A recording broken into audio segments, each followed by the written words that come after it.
As an aspiring physical therapy student, one thing I have to do is I have to go through observation hours. What this means is I have to follow a physical therapist throughout their day, kind of getting an idea of what my career might entail. One day that really stuck out to me, and one that really came back to me for this presentation, was the day that we strapped a patient into a bed, strapped their head and their feet into the ends of the bed, pushed a button, and walked away. What it was doing was it was pulling on the patient, allowing their joints and their vertebrae to kind of pull apart, loosening up the patient overall. I remember asking the physical therapist if he believed that this was doing his job for him. He said yes, but he believed that it was doing it at a much better and a much safer way than what he could do.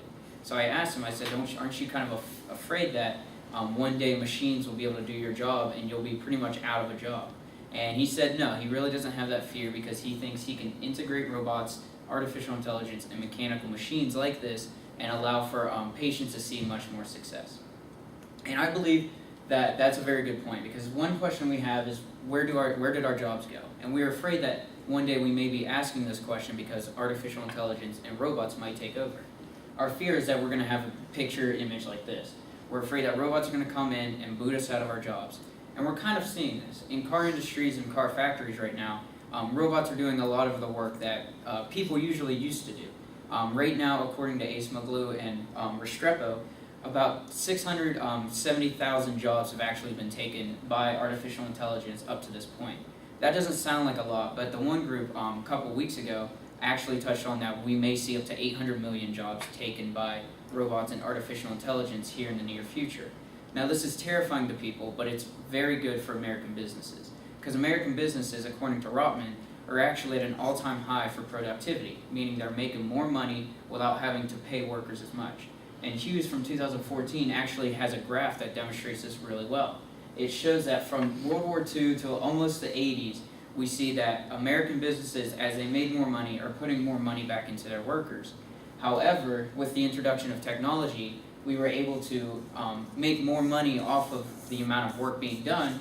However, we did not have to pay our employees as much. Therefore, the American businesses have the ability to make more money, which is good, so that's what they want. However, that's not what we as people want. We want to be able to make money so we can put money back into the economy. So what I propose to this problem is the solution of integrating robots more better into our lives. And I think if we do it well enough and efficient enough, then we can have a really good relationship with robots. I believe that we can work together with robots instead of them taking our jobs. And through my discipline right now, through the natural sciences, we're doing this pretty well. Vaez and Associates actually described that we're using artificial intelligence in pharmacology really effectively right now. As of now, without artificial intelligence, it would take a pharmaceutical company years to even decades and billions of dollars to develop a drug that can help treat patients. However, with artificial intelligence can do the research and the development with and alongside the companies, and it'll save them years and millions of dollars. Ultimately, saving the company millions of dollars saves the consumers millions of dollars. So it can be seen through that pharmaceutical company example that we can save money and save patients a lot easier and a lot quicker with the use of artificial intelligence. IBM Watson is another way we're using artificial intelligence for medicine.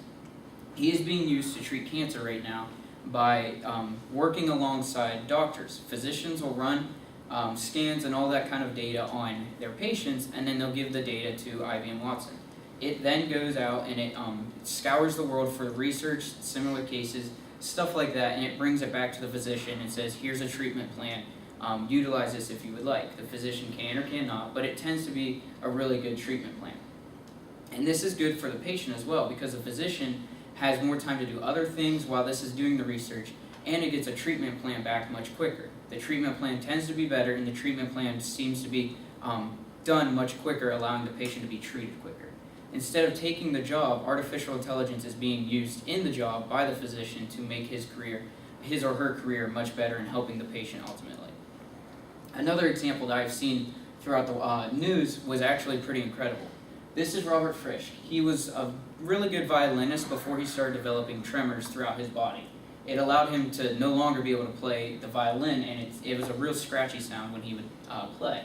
However, he went to Kenneth Lee in the Mayo Clinic, and Kenneth actually drilled 2 holes in his brain and put like a microchip in his chest.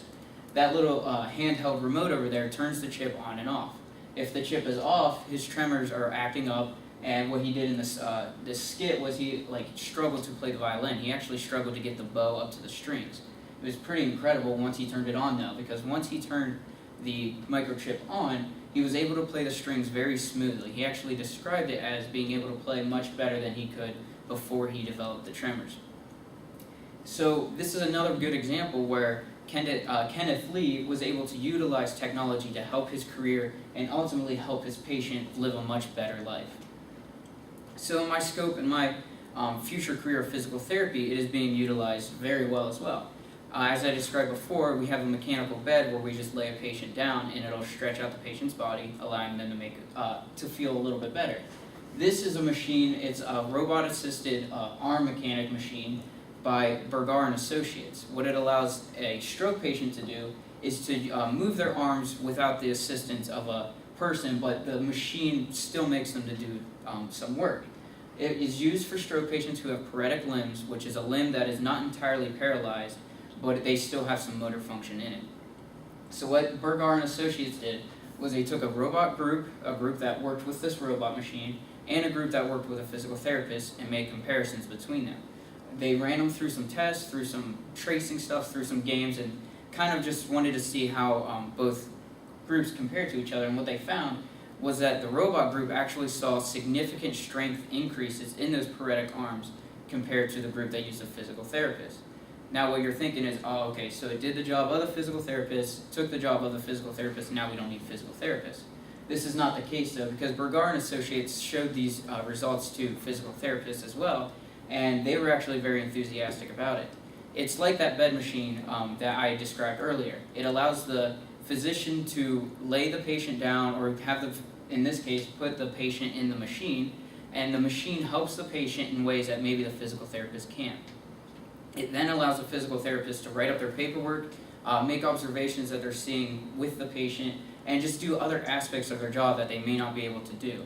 It does take the hands-off contact with the patient away from that, which is not as good for physical therapists, but ultimately what physical therapists want to see is their patients be successful and find better lives ahead of them.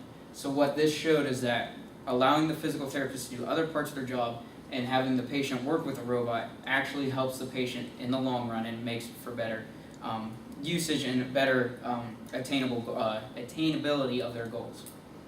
So one problem, as I described in the beginning, that we have in this world is that we have this fear that we're not going to know where our jobs went. We've described that we may lose up to 800 million jobs here in the near future because of robots, artificial intelligence, and mechanical things just like that. However, I believe a solution that we should have is we should integrate robotics and artificial intelligence into our careers a little more better and be more effective and efficient with it. Right now, through the natural sciences, through my discipline, we are showing that it can be very successful. We have been utilizing it in pharmacology, we've been utilizing it in surgery, and we've even been utilizing it in physical therapy. Therefore, I believe that in the near future, I'm very excited to work with artificial intelligence. I believe if it gives me the ability to do other parts of my job while making the lives of my patients better, then I can't see why the artificial boom may not be good. Here are my references. Any questions?